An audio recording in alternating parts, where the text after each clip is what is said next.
Hello बच्चों, good morning. आज का अपना टॉपिक रहेगा रदरफोर्ड का परमाणु प्रतिरूप। ये अपन थर्ड चैप्टर कर रहे थे 9th क्लास का, परमाणु संरचना। तो रदरफोर्ड का नाभिकीय परमाणु प्रतिरूप इसका एक टॉपिक है, वो अपन करने वाले हैं, या इसको अपन बोलते हैं रदरफोर्ड का स्वर्ण पत्र प्रयोग। इतना क्लियर है?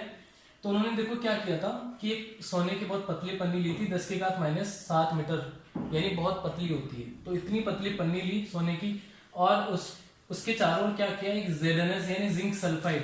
ZnS को अपन क्या बोलते हैं बच्चों? Zinc sulphide. Zinc sulphide. अब ये जिंक सल्फाइड कैसे है? अब देखो, अपन जब प्रतीक पढ़ रहे थे तत्वों के, तो मैंने बताया होगा आपको कि जिंक का प्रतीक क्या होता है? Zn। यानी अपन जब फोर्थ चैप्टर पढ़ेंगे तो इसका ये फॉर्मूला आया कैसे है सारा बताऊंगा मैं वहां पे। अभी याद रख लो कि सोने की पतली पन्नी के चारों ओर क्या लगाया था उन्होंने? ZnS का पर्दा लगाया था, जिंक सल्फाइड की जो है लेपन करके एक पर्दा लगाया था, स्क्रीन लगाई थी। तो उन्होंने फिर उस पर क्या किया कि सोने की जो पतली पन्नी थी उस पे अल्फा कणों की बौछार करवाई थी। और अल्फा कण कितने लिए थे उन्होंने? लगभग 20,000 अल्फा कण लिए थे। ठीक है, अल्फा पार्टिकल्स कितने लिए थे उन्होंने? लगभग 20,000। तो जब उन्होंने उस सोने की पतली पन्नी पर अल्फा कणों की बौछार करवाई तो उन्होंने क्या देखा कि ज्यादातर अल्फा जो कण थे वो सीधे निकल रहे थे। ज्यादातर अल्फा कण जो है वो क्या कर रहे थे, यहाँ से सीधे ही पास हो रहे थे इधर। ठीक है, और जाके कहाँ टकरा रहे थे? ZnS के पर्दे पे, और वहां पे कुछ लाइट बना रहे थे जो भी है। तो उन्होंने देखा कि ज्यादातर अल्फा पार्टिकल जो है सीधे निकल रहे थे।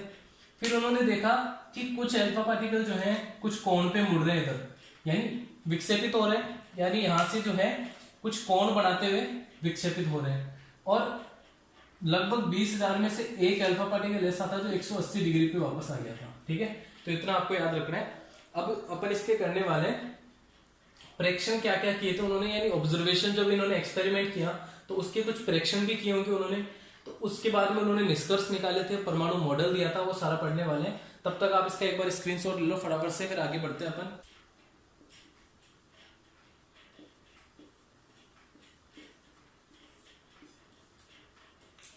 ठीक है बच्चों, तो इस तरीके से रदरफोर्ड ने क्या किया कि सोने की पतली पन्नी ली, उस पे उसके चारों ओर ZnS का एक स्क्रीन या पर्दा लगाया, और उस पे क्या करवाया? अल्फा पार्टिकल्स की बौछार करवाई। लगभग 20,000 अल्फा पार्टिकल्स लिए थे। ठीक है, अल्फा पार्टिकल क्या होते हैं बच्चों? हीलियम जो होता है ना, हीलियम उसके नाभिक होते हैं, यानी हीलियम जो होता है ना उसके नाभिक होते हैं, उनको अपन क्या बोलते हैं? Alpha particles.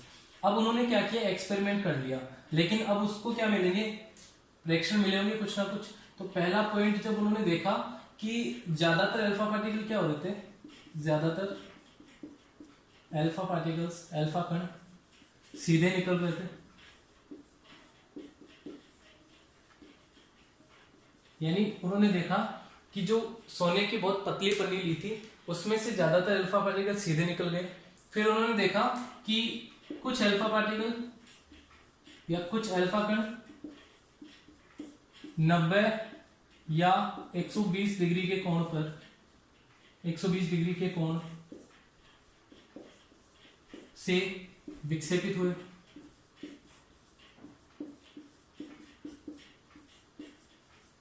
ठीक है बच्चों, इतना क्लियर है। और थर्ड पॉइंट उन्होंने देखा जब उन्होंने प्रेक्षण किए, तो तीसरा ये चीज देखी उन्होंने कि लगभग 20,000 में से 20,000 अल्फा कणों में से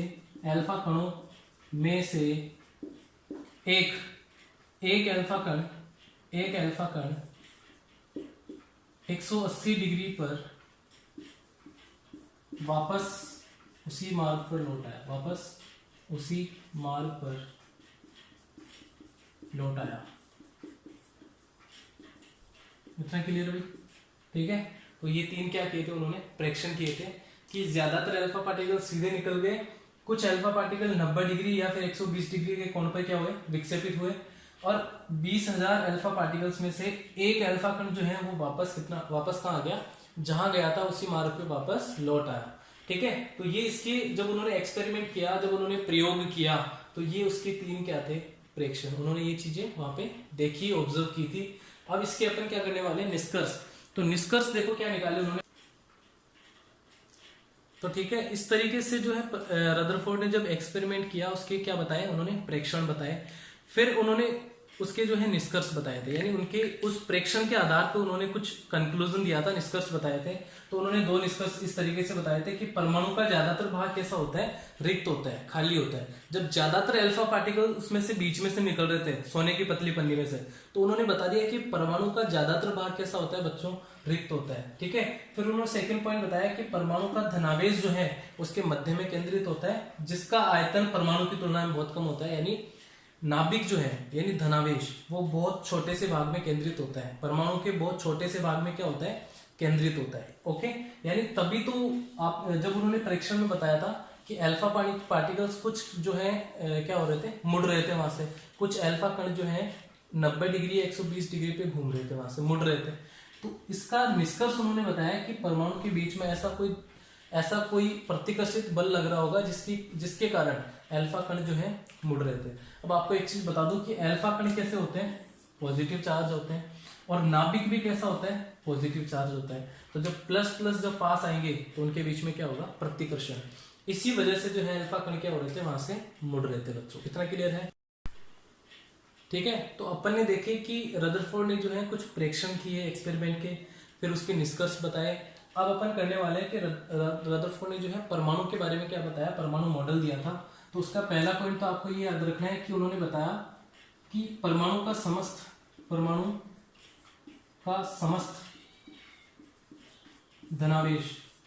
धनावेश उसके केंद्र, उसके नाभिक में केंद्रित होता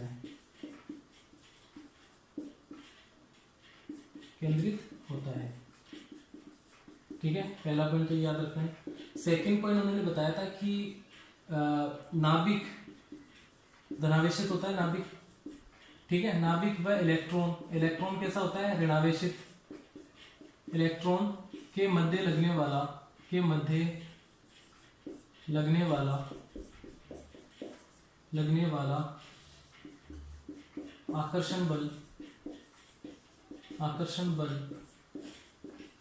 आकर्षण बल इलेक्ट्रॉन के या घूमते हुए इलेक्ट्रॉन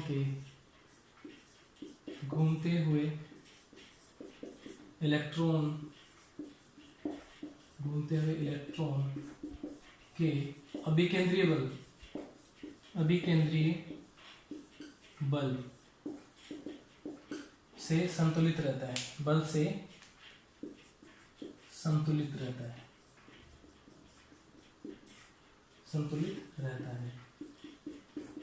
ठीक है, इतना क्लियर है।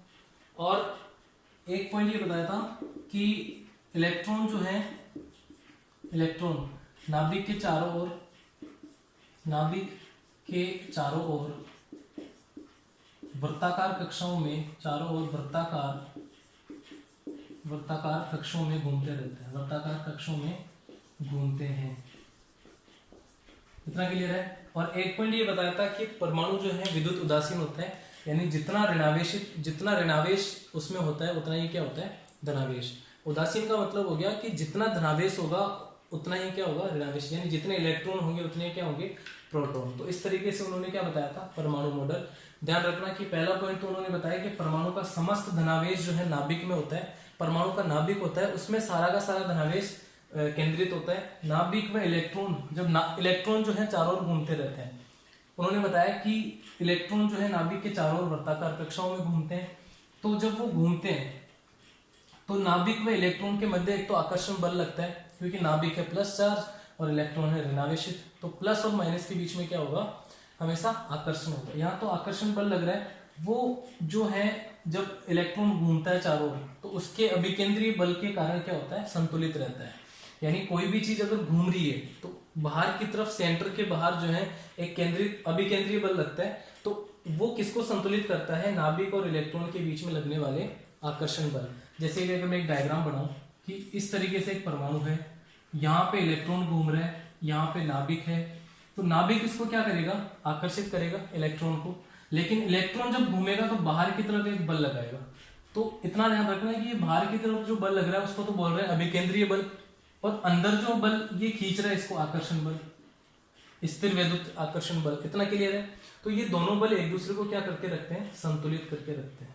ठीक है, ये था इसका मेन मोटिव। फिर उन्होंने बता दिया कि वृत्ताकार कक्षाओं में जो है इलेक्ट्रॉन घूमते रहते हैं जहां रिक्त स्थान होता है, और परमाणु जो है विद्युत उदासीन होता है।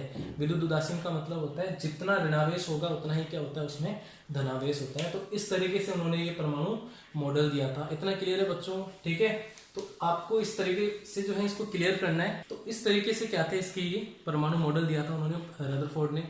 फिर इसकी जो है कमी भी रह गई थी, रदरफोर्ड की एक क्या रह गई थी, कमी रह गई थी। बाद में जब इस परमाणु पे रिसर्च हुई तो बताया गया कि अगर कोई इलेक्ट्रॉन नाभिक के चारों ओर घूम रहा है, वर्ताकार कक्षाओं में घूम रहा है, तो वो अपनी ऊर्जा को क्या करेगा, ऊर्जा का ह्रास करेगा। ऊर्जा वहां पे क्या होगी, उसकी कम होगी। लेकिन ऐसा होता नहीं है, इलेक्ट्रॉन उसी जगह पे घूमता रहता है। ठीक है, अगर उसकी ऊर्जा में कमी होती तो वो धीरे धीरे नाभिक में आके गिर जाता। इसका रीजन नहीं बता पाया था रदरफोर्ड। और एक और चीज, उन्होंने उन वृत्ताकार कक्षाओं को जो है नाम नहीं दिया था, या फिर फिक्स जो है उनको बताया नहीं था कि कौन सी वृत्ताकार कक्षाएं होती हैं। सिर्फ उन्होंने बताया कि वृत्ताकार कक्षाओं में इलेक्ट्रॉन घूमते हैं। तो ये क्या थी, उनकी कमी भी थी। ठीक है बच्चों, कल अपन करेंगे बोर मॉडल और आगे का टॉपिक।